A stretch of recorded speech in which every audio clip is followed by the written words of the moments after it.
Our guest today is a professor of chemistry at the Belgian University of Louvain. His name is István Markó, and he's an observer of climatological issues. So our question is related to COP21 in Paris, the conference that ended in November. What are the results as you see them? Essentially nothing. To be fair, COP21 is the 21st version of these big meetings. A lot of people come in there. There were like 30,000, 40,000 people that had to be taken care of. 195 different countries were present. And essentially these people meet there to discuss about what might happen and what kind of agreement they can come up with. It turns out that, like with the previous COP20 and so on in Copenhagen and so forth, this meeting, the COP21 meeting in Paris, actually resulted in essentially no result whatsoever. Why? Because if you read very carefully the text, there is absolutely nothing binding in this particular treaty. What happens is that none of the countries are supposed to do anything except their goodwill. So they will provide a certain number of reduction that they are expected to accomplish. But if they don't reach the expected numbers, if they don't reach the decrease in, say, greenhouse gas that they promised, there's absolutely nothing there that can prevent them from any bad effect. Nobody can come and tell them, look, you have to do better than that. The only argument to help countries or to push countries to fulfill their wishes or what they will put forward is essentially shame. To my knowledge, no politician knows what shame is at all. They are totally not subject to shame. So, good wish is one thing, promises is one thing, but very, very seldom do countries fulfill their promises. Okay, so the conference was about global warming or climate change, let's say, and what they say is that they are very alarmist. They say that we need to reduce CO2. Do we need to reduce CO2 and other greenhouse gases? Well, there's a differences between greenhouse gases in general and carbon dioxide. For me, some greenhouses have, of course, a very important effect, but the most important greenhouse gas is water. Water is really the greenhouse gas in the atmosphere. Carbon dioxide, yes, carbon dioxide itself is a very, very minor greenhouse, not only in quantity but also in its effect. It's about 10 times less efficient than water, and it's only 0.04% carbon dioxide in the atmosphere, whereas water is present in 1 to 3% in general. So CO2 is at least 500 times less efficient. Now, in addition to that, carbon dioxide is not a pollutant. Many times I hear that people are claiming carbon dioxide is a pollutant. It's not. Carbon dioxide is in fact food for plants. And what we can notice is that, of course, without carbon dioxide, we would not have plants because they rely on photosynthesis to generate the carbohydrates to grow and so on. Everyone who has a greenhouse knows that if you want to grow some plants better, faster, you want them to be bigger, you inject carbon dioxide. In most of the greenhouses, there is like 3 to 4 times as much CO2 as in the atmosphere. There are also a lot of studies showing that most of the actual plants living on Earth are depleted of carbon dioxide. They are hungry. They are actually starving for more carbon dioxide because previously there had been a lot more CO2 in the atmosphere and plants had to evolve because the amount of carbon dioxide decreased. So for the planet itself, it's good to have more carbon dioxide. Moreover, over the past 30 years or so, satellites have been monitoring the greening of the planet. And what we observe is that over this period, about 20% greening has been observed. So the more carbon dioxide, the merrier. Is global warming a reality? Yes and no. Let's put it in a different way. There is no global temperature. It has no meaning per se. There is no global climate. The Earth has not one single climate. Climate is something which is local. And the previous climatologist years ago knew that very well because they talked about a Mediterranean climate, they talked about a desertic climate. So every different region on Earth has a different climate. So we cannot consider that the whole planet has exactly the same climate. There are some places in Earth when the temperature reaches minus 80 degrees, whereas at the same moment in time at another part of the planet you will have temperature reaching plus 50 degrees. So a global temperature has no physical meaning whatsoever. So I don't think we have to consider that as a whole entity per se. What we do on a local basis is important. What we are looking at the global place is very different, and we cannot just take local temperatures and transform that into something meaningless, which is called a global temperature, and even more meaningless, what is called an anomaly of temperature, which is a difference between the whole medium value of all those temperatures minus a whole medium value of a selected period of time, which by no means is something where climate has been constant for 30 years. Climate changes continuously. So Europeans have the impression now that there is a certain warming, less winter, warmer winters. Is it so? It could well be, because if you think about it, and again depending on where you are, if you think about it, we have just come out not that long ago from a cold period called the Little Ice Age, a period that started roughly around 1300 and which ended up somewhere around 1850, 1870. So after a cold period, which was not always cold, let's be fair. There was some period of warming, some period colder, some warming and so on. But this was a disastrous period. People died by millions. The crops did not grow when needed. Sometimes the summer was very, very dry. Sometimes there were huge amount of rain. Sometimes the winter was so cold that the Thames was frozen over 4-meter depth, or the Seine was completely frozen in Paris, and people used to hold their merchandise there. They used to hold the market. They used to go, skiing or skating on the ice. So after that period of cold, what we usually observe is an increase in temperature. And we are just in the leftover of that increase in temperature. We are sort of reaching the top of that period.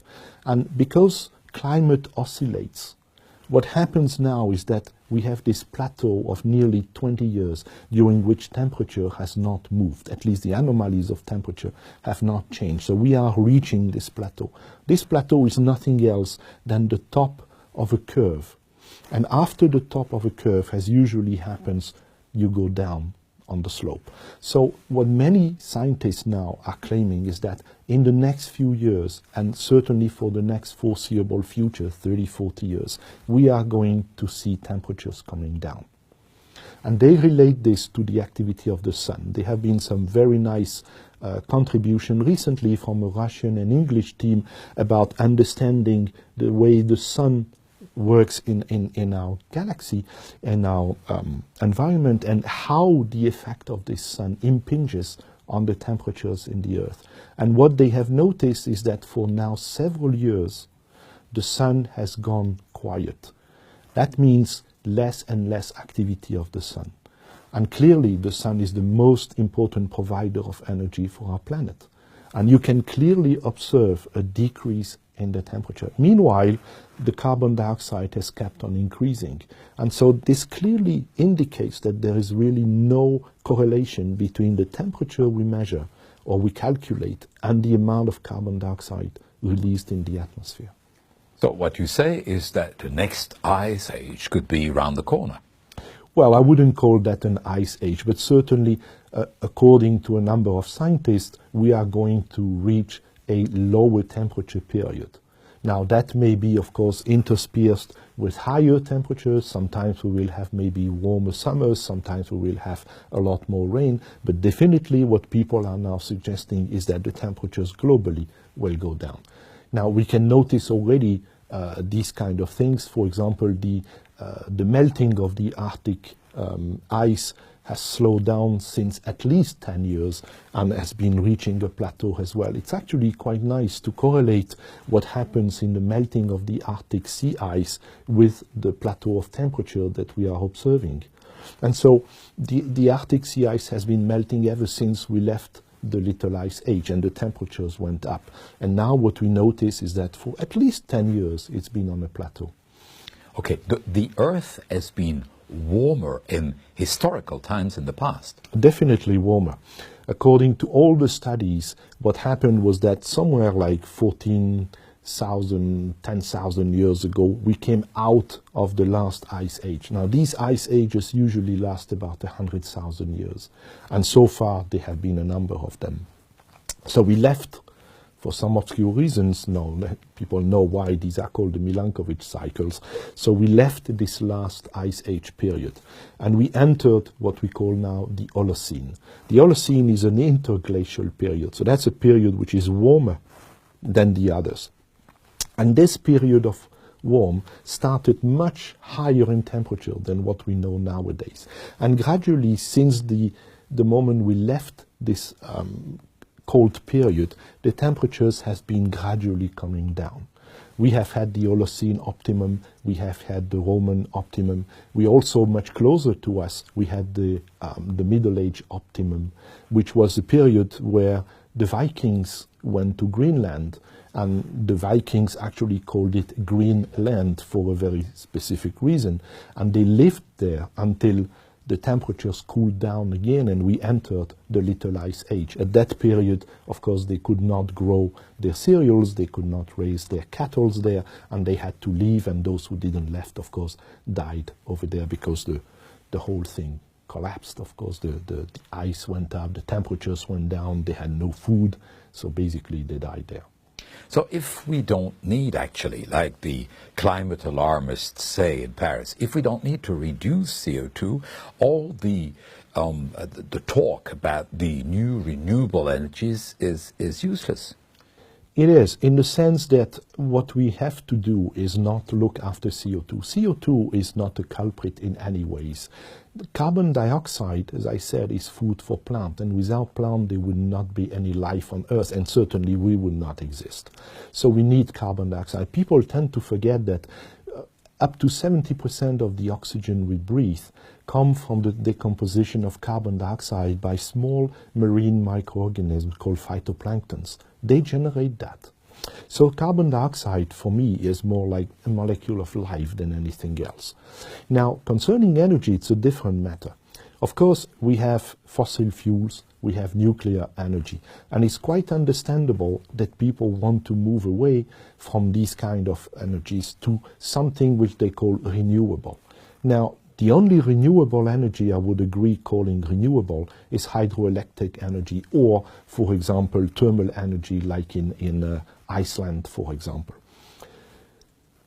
Photovoltaic energy or energy produced by using windmills is certainly not renewable. It's just intermittent. That's not the same thing. If you don't have wind, you don't have electricity. If you don't have sun, you don't have electricity. So every time you use a windmill, every time you have to use photovoltaic cells, you of course need some backup energy generation. And these backup energy generation are essentially gas-fired power plants. And so they will have to go on and off and on and off according to the demand. And that generates even more pollution than without let's say, the windmills or the photovoltaic cells. So this is one part of the problem. The other part of the problem lies in the fact that green energy per se is living on subsidies. And if you don't have subsidies, and this is where I disagree with the way the governments are acting in the European Union and elsewhere in the world, they provide money to people to encourage the use of green energy. But this is now completely modifying the free market itself, which is not a good thing. If it was so good, we wouldn't need these subsidies. Now, the companies know that, so they are eager to get the subsidies. That's far easier than be original, than be creative. So the moment the subsidies disappear, these companies disappear as well. And that's what we are seeing everywhere in the world. Okay, so if we don't need to go over to renewable energies, and if we don't need to reduce CO2, how do you see the future? Can we hope that governments will open their eyes and realize over time that alarmists are going much too far I think they will gradually. There's several things that are going to happen, but to say something about energy itself, what we should do is, of course, act in a responsible, intelligent way. For example, we can use methods to avoid spending energy for nothing. I mean, someone said the best energy is the one you didn't use. So if you look at the houses, if you look at the common buildings, if you look at all those places, provided you protect them from losses, provided you put correct surrounding inside, you will not lose your energy. You will not have to use as much energy. So decreasing the amount of energy we are using by adapting the way we build the houses and so on is something very intelligent to do. Throwing money out at windmills or photovoltaic cells is definitely not an intelligent solution. This is something that is just based on green lobbies, and this is based on the number of circuits where people are actually sinking the money in, sucking the money. This is like a bonus and they don't have to worry about it. Now, what will gradually happen is that research will move on. And I have a lot of faith in the fact that we may end up with something gradually better. But for the foreseeable future, certainly for the next decades or so, I don't see how people can get rid of neither nuclear energy nor fossil fuel itself. Professor Markó, that will be the end. Thank you very much for this interview, and thank you all for watching us, and see you next time.